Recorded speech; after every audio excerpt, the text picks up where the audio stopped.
Paz e a graça do Senhor Jesus, meus irmãos. Venho hoje aqui, por mais uma vez, na esperança de que esse vídeo venha chegar a todo aquele que tenha alguma espécie de dúvida sobre as profecias futuras. Existe alguns debates baseados nos escritos de Mateus 24. Então chegou até nós a proposta de tentar desvendar, apesar de em poucos minutos, a respeito do que está escrito em Mateus 24, a partir do 34 e o 35. Então essa vai ser a nossa proposta e espero que esse vídeo consiga saciar o teu coração a respeito das dúvidas. Então, Mateus 24, a partir do 34, diz: Eu lhes asseguro que não passará esta geração até que todas estas coisas aconteçam. O 35, para finalizarmos, diz: Os céus e a terra passarão, mas as minhas palavras jamais passarão. Então, é o discurso escatológico de Jesus, não é? Ele está com os discípulos e eles estão no pátio do templo e estão admirados, né? Algumas traduções vão dizer atônitos com tamanha grandeza e beleza daquele lugar. E o Senhor inicia ali uma série a respeito das coisas que viriam, de tudo que iria acontecer, que estava preparado para acontecer, e existe uma indagação a respeito desses fatos, que é uma pergunta simples, que é quando isso iria acontecer. Então o Senhor inicia a explicação, e quando chega no verso 34, ele inicia dando uma certeza. Eu lhes garanto, lhes asseguro, lhes digo. Ele é taxativo, ele é afirmativo. Isso irá acontecer. E ele fala a respeito de um tempo. A esse tempo, a Escritura dá um nome de geração.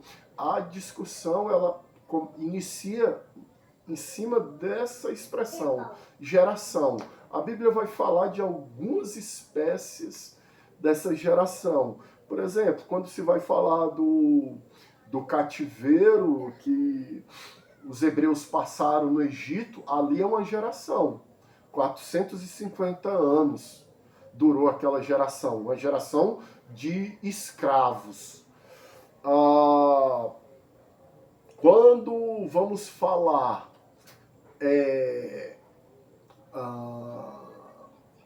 do cativeiro babilônico, nós também temos uma geração ali, não é? Uma geração de 70 anos de escravidão. E assim o Senhor vai usando. Teve uma geração do deserto que caminhou, passou 40 anos, ali é outro tipo de geração. Então é dificílimo, talvez impossível, dizer de que tipo de geração é essa.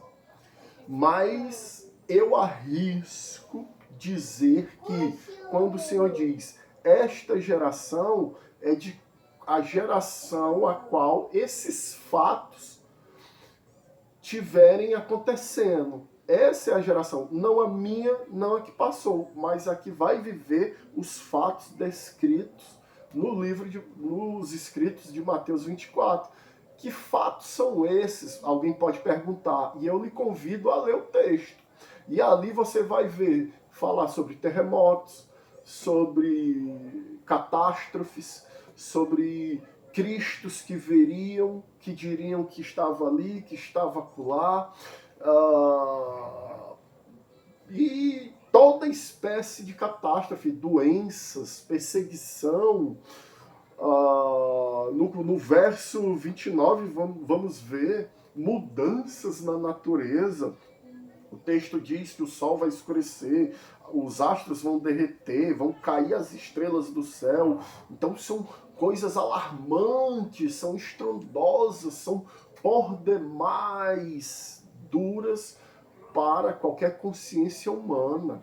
Isso será de chocar. Se você acha que os tempos hoje são difíceis, por isso tantas pessoas ansiosas, com síndrome do pânico, com burnout, com depressão, esse tempo aqui dessas coisas serão muito piores, serão avassaladoras. Então é dessa geração que vai viver estas coisas que o texto está se mostrando. É para essa geração, a geração que vai viver esses episódios, não é? Humanos com doenças, pestes, pobreza, guerras, terremotos, tsunamis, os astros mudando sua forma.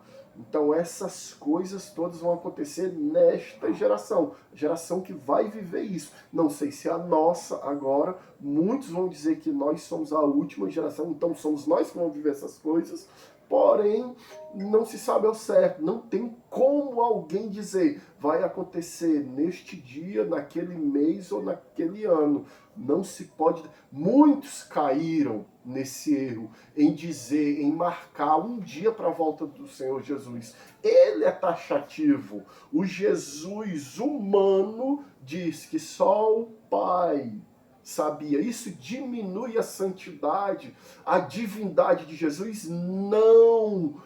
Prove-me isso, irmão Átila. É claro que eu lhe provo. Filipenses capítulo 2 vai dizer que mesmo ele se fazendo carne, mesmo ele se despindo da sua glória, ele continuou sendo Deus.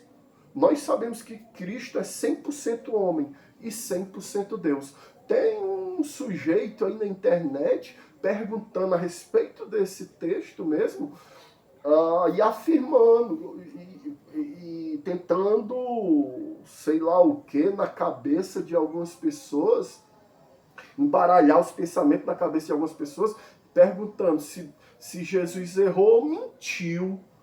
Querido, não existe essa possibilidade, porque o erro e a mentira são situações que caracterizam o homem, o ser humano. Jesus é 100% homem, mas também 100% Deus.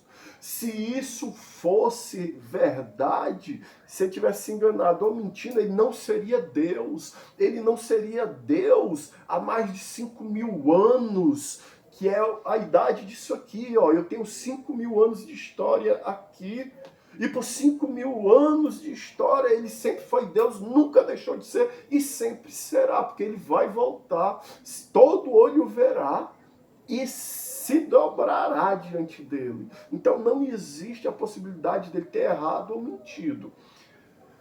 Então, esse primeiro verso, ele trata desse momento, dessa geração, uma geração que vai ver todas essas coisas acontecerem, tanto essas catástrofes, como o grande avivamento, um avivamento a qual está descrito em Atos 2, mas que foi parcial, foi só naquele pedaço, foi só um pouco, foi uma amostra grátis de Deus para nós, para entendermos o que ainda está por vir, o que está escrito em Joel 2:28, que naquele dia derramarei do meu espírito sobre toda a carne, todos, não vai ser só num pedacinho ali como foi em Atos.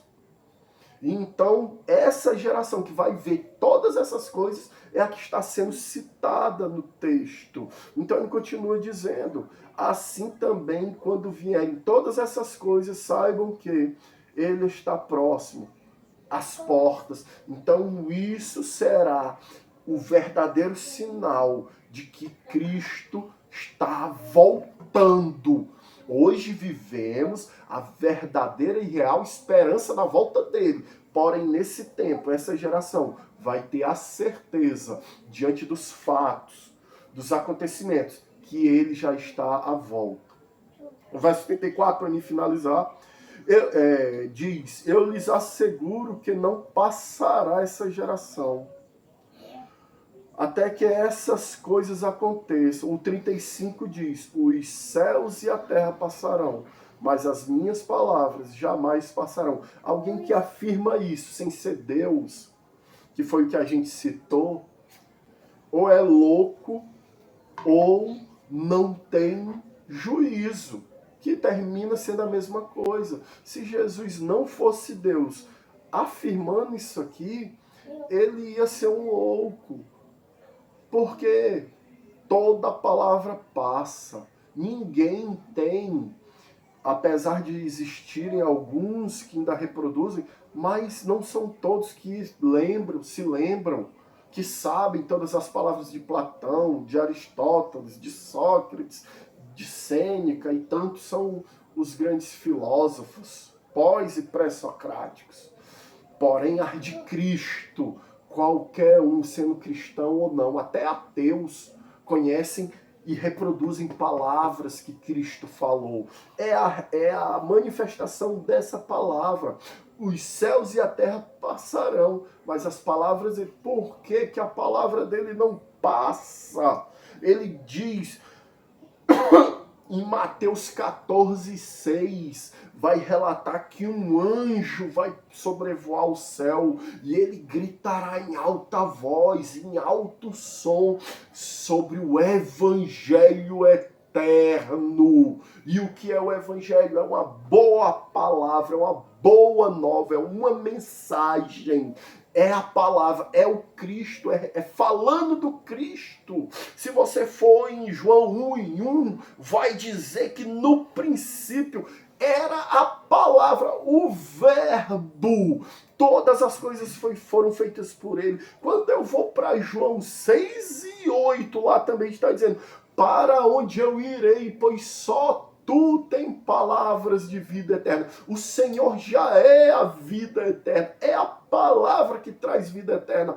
Então, meu querido, as palavras dele não passarão, porque, primeiro, ele é a própria palavra. E segundo, ele é para sempre. Ele é eterno. Ele não está preso às leis físicas, à gravidade, ao tempo, ao espaço, como eu e você, querido. Eu dependo do tempo, do espaço. Mas Deus não. Ele está fora de tudo isso, por isso que ele consegue criar todas as coisas, por isso que ele é o Deus maravilhoso, o grande El Shaddai, o Eu Sou. Ele é o Criador, ele é o Evangelho, a palavra eterna.